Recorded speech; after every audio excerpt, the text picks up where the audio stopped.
Oraba hace un momentito por el servicio y todo, hermano, y pues creemos en la oración, indudablemente creemos que Dios está con nosotros y que el Señor nos escucha, y gracias al hermano Miguel por esa participación, por la lectura bíblica del Salmo también. Y hoy quiero compartir desde el lunes, traigo este mensaje en mi mente y en mi corazón, esta reflexión para el día de hoy. Y yo le puse por tema las tres cruces. Y estaba pensando en bastantes cosas que hay hasta corridos seculares de la cruz. Pero aparte de corridos seculares de la cruz es un símbolo religioso muy importante para las religiones, no nada más para el cristianismo. Hay muchas más religiones que profesan la fe, y que tienen una religión y que es un símbolo muy importante, la cruz. Hoy la cruz es un signo inmediato de reconocimiento de la doctrina cristiana y de la resurrección de Cristo. O sea, cuando vemos la cruz, vemos al Señor, vemos la crucifixión.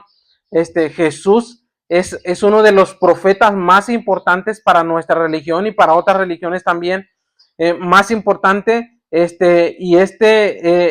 es de origen de un alto signo, hermanos. Trae a la memoria el sufrimiento e intolerancia que significó la crucifixión cuando la crucifixión apareció por primera vez. Cuando hablamos, hermanos, de la cruz y cuando hablamos de crucifixión, el tema de la cruz y su providencia, de dónde viene la cruz, y el tema de la cruz es un tema, en lo personal a mí me gusta, pero es un tema que se remonta a siglos antes de Cristo. Los babilonios practicaban la cruz, y la cruz es meramente un signo, es meramente un signo, hermano, de un Dios que se adoraba. De allí sale el símbolo de la cruz. Entonces es meramente en su contexto más histórico, de un contexto pagano. Eh, con, con los años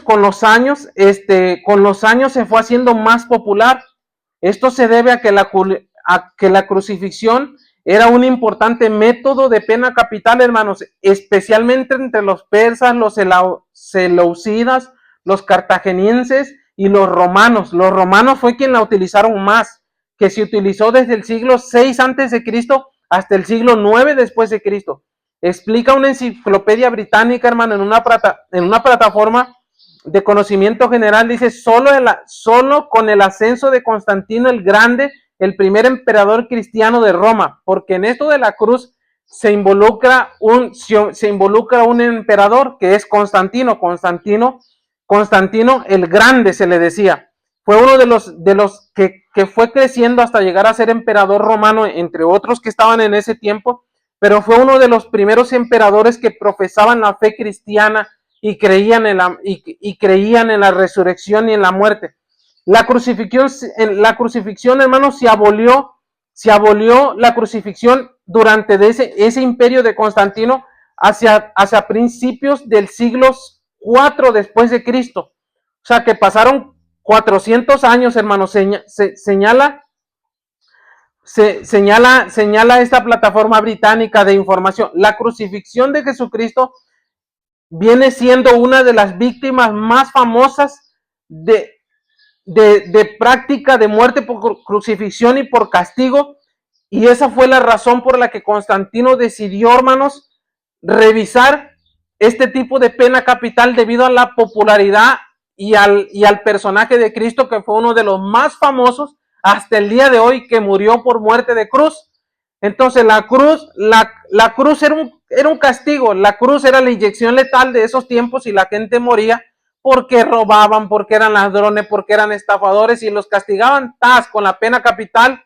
Los crucificaban, los torturaban, los latigaban, los arrastraban, les pegaban y los clavaban a una cruz como un castigo, y la gente se moría allí. La gente duraba hasta una semana agonizando, clavados en una cruz, hasta que morían desangrados, deshidratados, de hambre, y las aves de los cielos y los animales carroñeros venían allí, se comían pedazo a pedazo de esa persona, y allí se acababa la historia de esa gente y la gente no andaba contando. Tengo un familiar que murió en la cruz porque eso era una vergüenza.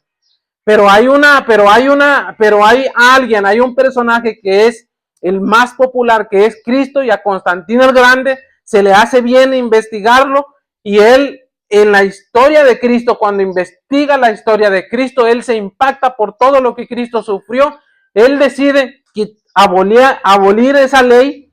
Dice, el reinado de Constantino como emperador abarcó un total de 31 años, hermanos. Los detalles clave de su vida y de gobierno incluyen, hermanos, del 25 de julio del 306 al 22 de mayo del 337 después de Cristo. Ese es un poquito de la historia, hermanos, de cómo es que la cruz llega a ser un símbolo ya no de vergüenza y de pena, sino llega a ser un símbolo de esperanza. Constantino es el que dice que paren de seguir a los cristianos, porque no hacen más que hacer el bien y predicar la palabra y llevar las enseñanzas de nuestro Señor Jesucristo. Él para eso abolía esa ley, dejan de matar a los cristianos, y él ordena que los cristianos que se reunían y que se escondían en las casas, en cuevas para hacer cultos, que lo hicieran público, que levantaran edificios y que en ese edificio específicamente se pusiera una cruz. Incluso también hay hasta un día que le dicen el día de la Santa Cruz.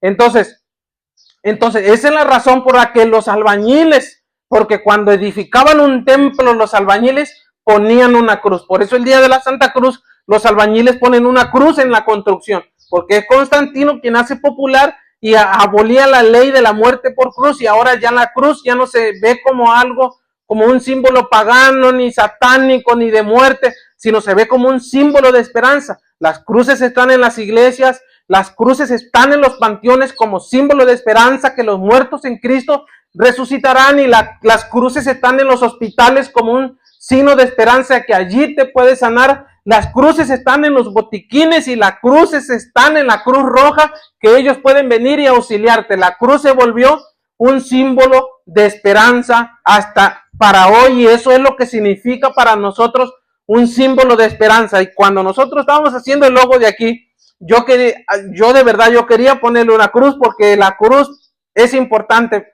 pero yo dije, pero también la paloma también es un símbolo de esperanza, y optamos por la paloma. Entonces por eso pusimos una paloma. Entonces, porque nos llamábamos Hope, esperanza.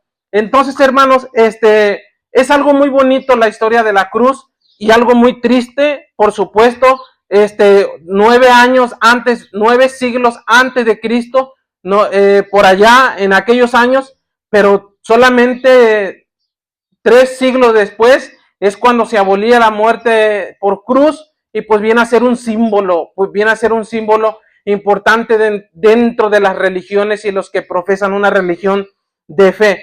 Mire, hermanos, en estos versículos que nosotros leímos hay un acontecimiento bonito, hay algo que pasa por la muerte de cruz. La Escritura dice que ya nosotros, los que estamos en Cristo, con Cristo estamos juntamente crucificados.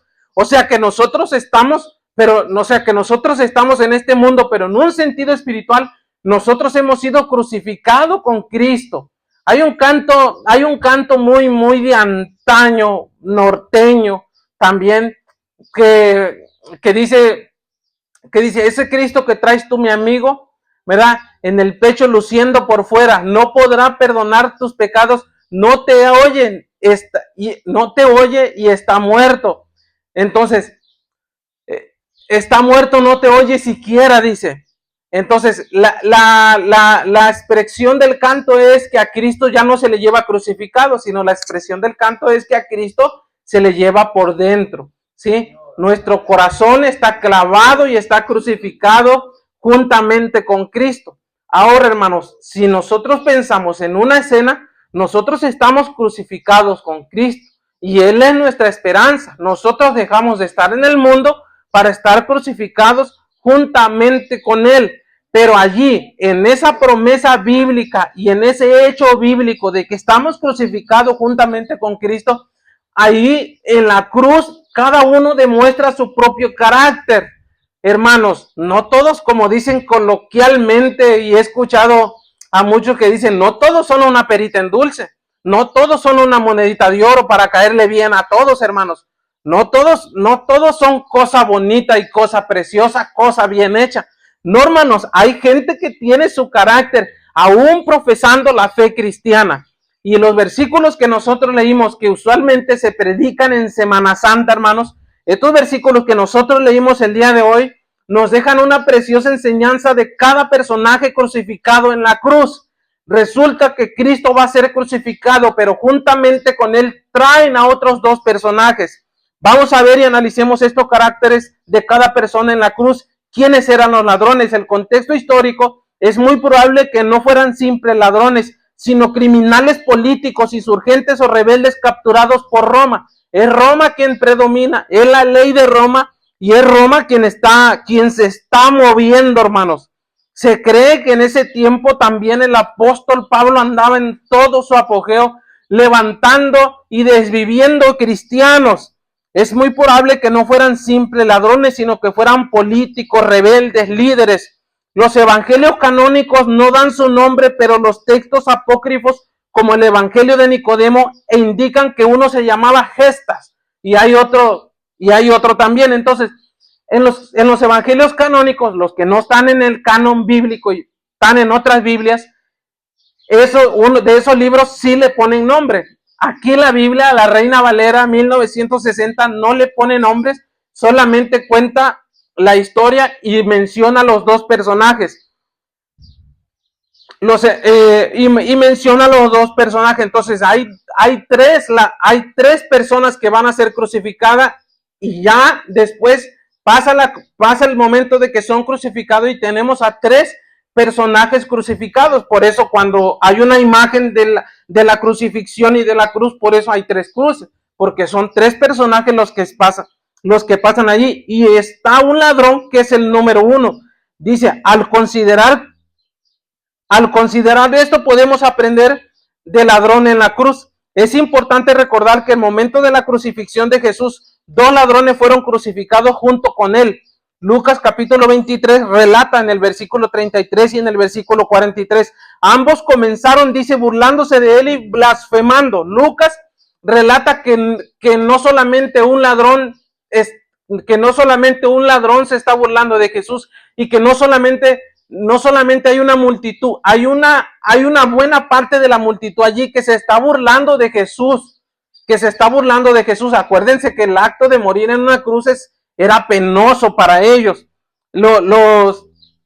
Dice, y no solo, ambos comenzaron a burlarse de él y blasfemando, al igual que muchos de los espectadores, según Mateo capítulo 24 y Marcos 15 y Lucas 23, relatan que son, porque en el evangelio que leímos ahorita, en esta cita bíblica que leímos, dice que solamente uno solamente injuriaba a Jesús, pero los otros evangelios dicen que los dos empezaron burlándose. Los dos empezaron no burlándose, sino como que reclamándole a Jesús, como que si Jesús tenía el suficiente poder para libertarlos aún a ellos en ese momento, Dios lo iba a poder hacer. Mientras estaba siendo torturado en la cruz, el ladrón número uno literalmente se unió a sus verdugos para insultar al Salvador del mundo y probablemente lo hizo para que ellos pensaran que era como ellos, alineándose al mundo sin amor por Dios. Esta es el primer carácter que yo le decía de los ladrones en la cruz, y uno de ellos,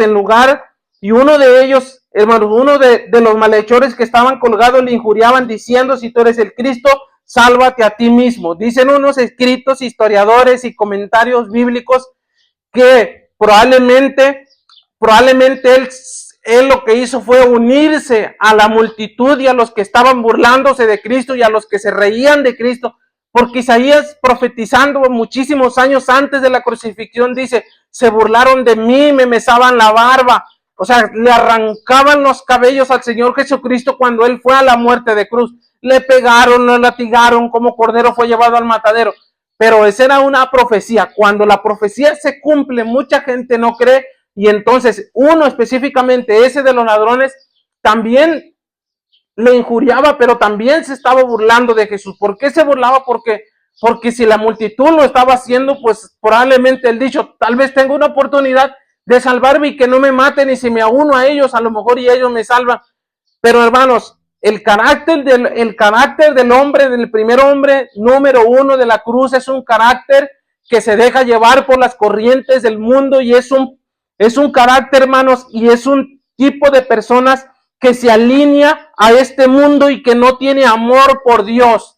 Nosotros estamos aquí y si hay algo que nos tiene que mover a nosotros, hermanos, indudablemente es el amor por Dios, el amor por su obra, el hecho de que Dios está en nuestro corazón y que tenemos ese sentimiento y que hay algo que late dentro de nosotros. Como dice el profeta, hay un fuego dentro de mí, traté de resistirlo y no pude. El hecho de que estoy aquí no es porque me están pagando, no es porque me está yendo súper bien. Estoy aquí porque un día Dios me llamó. Yo amo a Dios, yo amo el evangelio, amo su iglesia, amo su obra, les amo a ustedes y estoy aquí. Es una cuestión meramente de amor, pero este hombre malhechor se hace a la multitud y también se burla de Cristo. Los dos ladrones fueron crucificados juntamente con él. Ambos empezaron a burlar según Lucas y Mateos y el evangelio de Marcos. No solo estaba al lado del Salvador. El asunto, hermanos, es que cuando nosotros no tenemos amor por Dios y amor por su obra, entonces nuestra vida termina en eso, termina en una burla. Nosotros, hermanos, Dios no puede ser burlado, dice la Escritura. Si nosotros en nuestro corazón le dijimos a Dios que lo vamos a servir, créamelo con todo el corazón, se lo digo y con mucho amor, sirva a Dios porque en Dios hay vida. En el Señor tenemos nuestra esperanza y Dios tiene un propósito para cada uno de nosotros y a lo mejor ahorita no lo entendemos y a lo mejor ahorita estamos en una cruz, estamos clavados, estamos crucificados, estamos sufriendo, pero Dios en medio del dolor y en medio de la enfermedad y en medio de lo que esté pasando, por muy difícil que la situación sea, Dios tiene un plan para cada uno de nosotros y si ese que estaba crucificado se hubiese arrepentido y no se hubiese burlado de él, su historia hubiera sido diferente. Si nosotros no nos burlamos de Dios, no nos burlamos de su obra, amamos su obra, creemos en él, lo vemos en nuestro corazón derrama de amor por el Señor, Dios indudablemente nos va a bendecir porque Dios no es injusto, Dios es justo para perdonarnos y para recibirnos. Mientras estaba siendo torturado en la cruz, literalmente se unió a sus verdugos para insultar al Salvador del mundo. Filipenses capítulo 2 y versículo 10 dice, para que en el nombre de Jesús se doble toda rodilla de los que están en el cielo y en la tierra y debajo de la tierra. Si no venimos a Cristo por las buenas, créanmelo, hermanos, vamos a venir por las malas cuando estemos en un hospital, cuando estemos en un dictamen médico. Dios tiene un plan para nosotros, porque Dios es un Dios de justicia y Dios nos ama tanto que prefiere traerte a sus pies, sin un pie, sin un ojo, sin un riñón, pero Dios te va a salvar y para Él no hay nada imposible.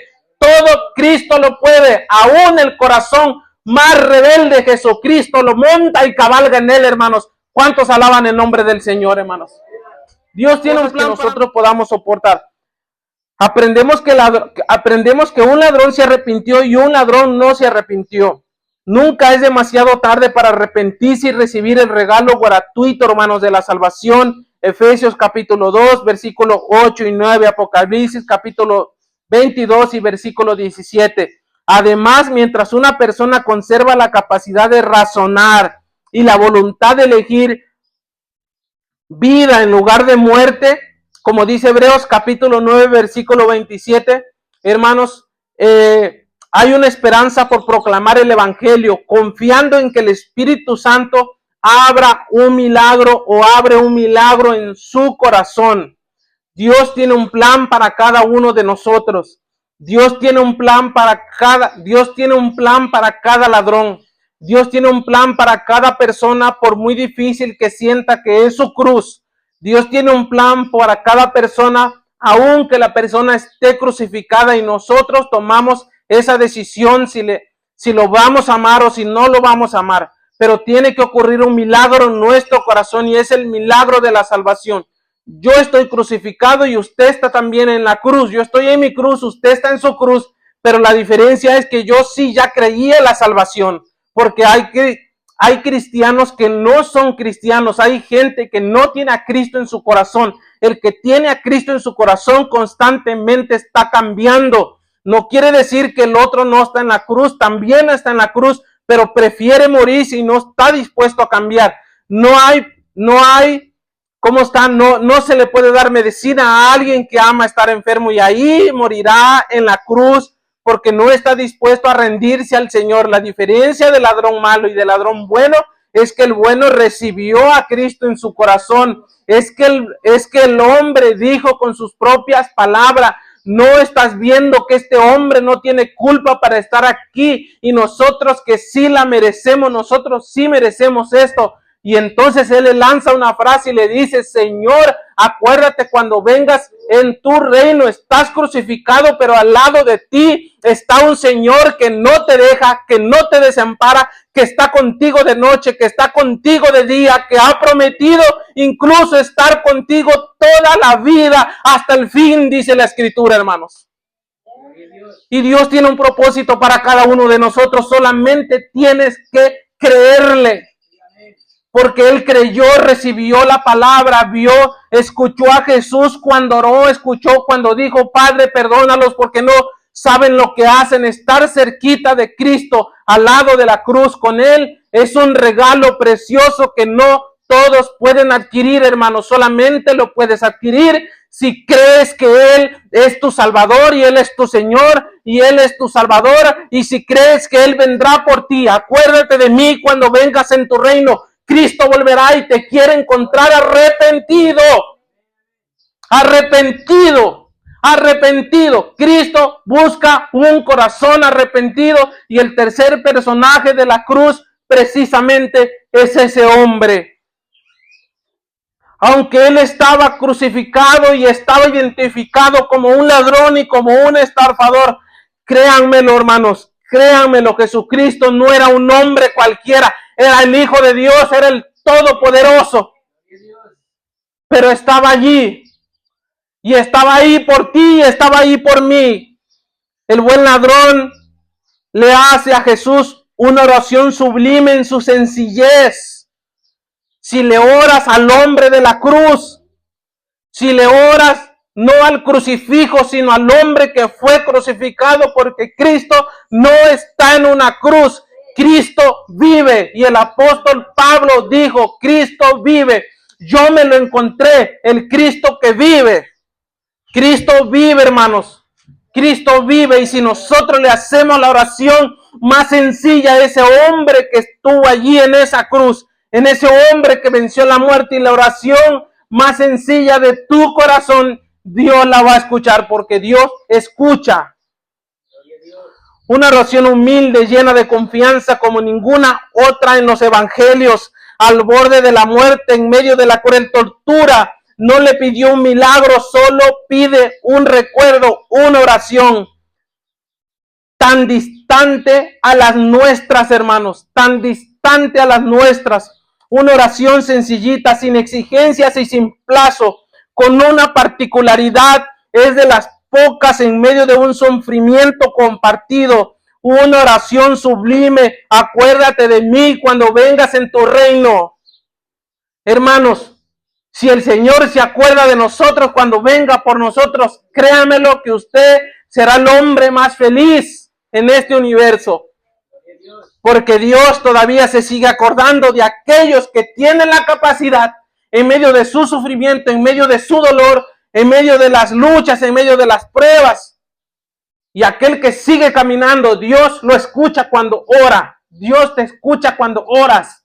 Dios te escucha cuando dices, como me decía Monse hace rato: Señor, soy yo otra vez. Dios te escucha. Dios te escucha. Ahorita lo hicieron meme, pero Dios te escucha. Es una oración: Señor, soy yo otra vez. Dios te escucha. Lo que Jesús había negado. Mire, hermanos, cuando nosotros venimos a Cristo y cuando nosotros le creemos y cuando nosotros le recibimos al Señor, Dios nos da un regalo precioso. Miren, lo que Cristo negó, hermanos, lo que Cristo negó. Se los voy a leer la cita bíblica. Mire, hermanos. Les voy a leer la cita bíblica. Como decía el pastor Joel Consiervo, no voy a decirles qué dice la Biblia, léanlo, qué dice la Biblia.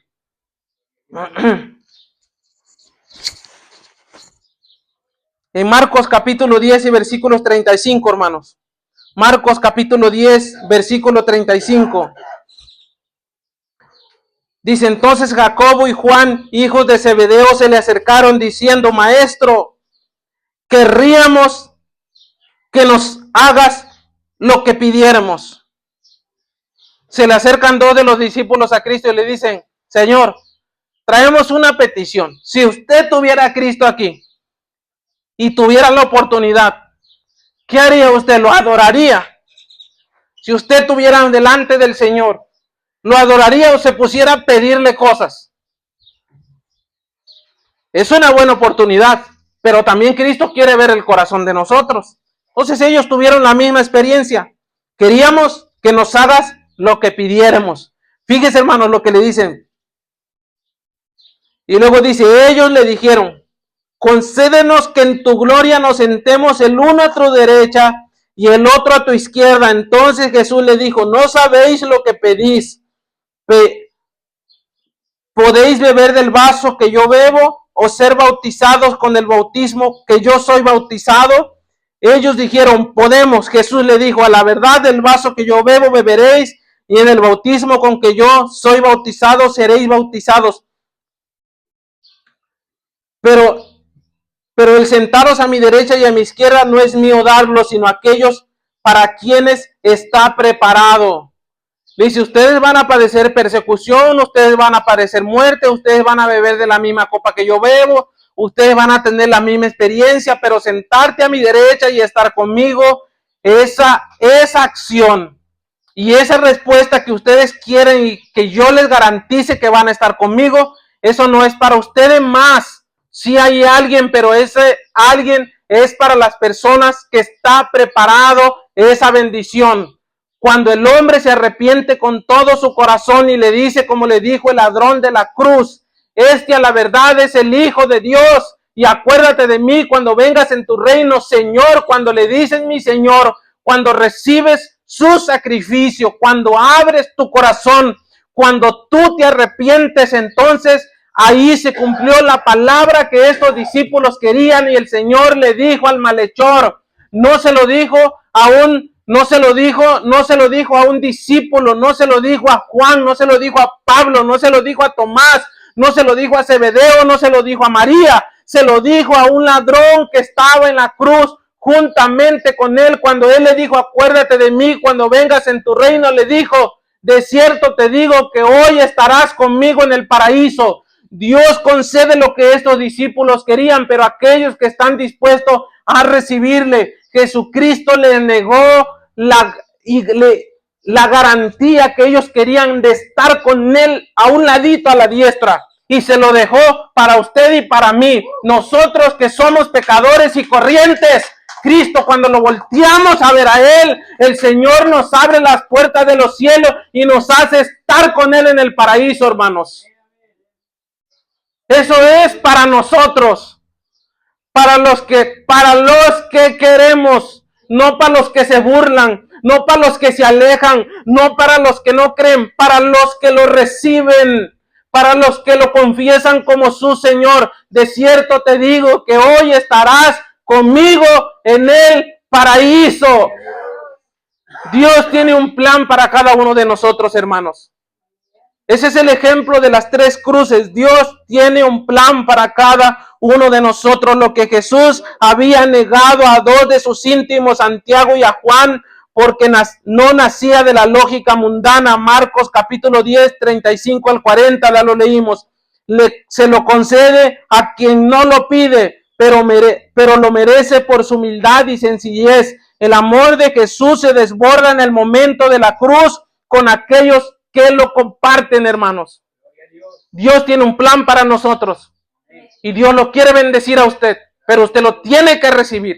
Usted se tiene que abrir a Cristo, o siga crucificado y que pasen los días, pero va a morir lentamente y va a sufrir, y el dolor está garantizado, y la victoria también está garantizada, pero solamente es para los que se atreven, para los que están dispuestos a caminar como Él caminó, a orar como Él oró, a predicar como Él predicó, a sanar como Él sanó, a servir como Él sanó, a creer como Él creó. Dios tiene un plan para cada uno de nosotros y estamos aquí, hermanos, porque le he creído a Cristo con todo mi corazón, que Él nos levantará, que Él tiene un propósito con nosotros y que todos creceremos juntos para la gloria del Señor, hermanos. Amén.